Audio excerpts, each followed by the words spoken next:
Hello, in this tutorial I'll show you how to change your default new candidate alert on Ziprecruiter. So the first thing I'd like you to do is to launch your Ziprecruiter employer page, which of course I have done right now, or the employer account rather.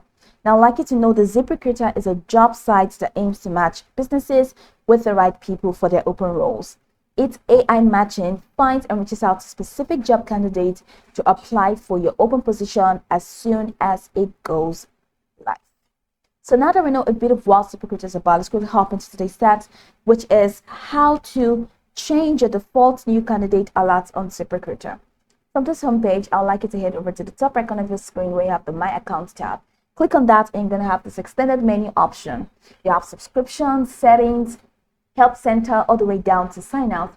So click on settings. Once you click on settings, it's going to take you to this further menu where you have users, hiring companies, career page widgets, hiring badges, my labels, company info, and options. So go ahead and click on options. Once you click on options, it's going to take you to the options window.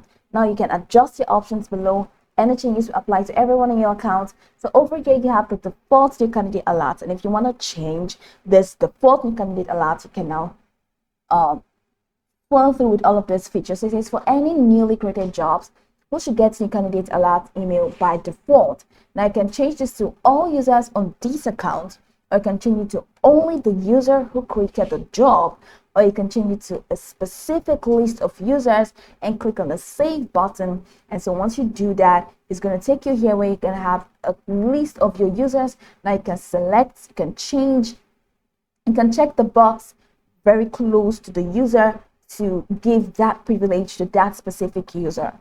And remember, once you're done, go ahead and click on the save button. And once you click on the save button, you see that your changes will be saved. You're going to get this banner that says your changes have been saved. Please note, these changes will not affect any existing jobs.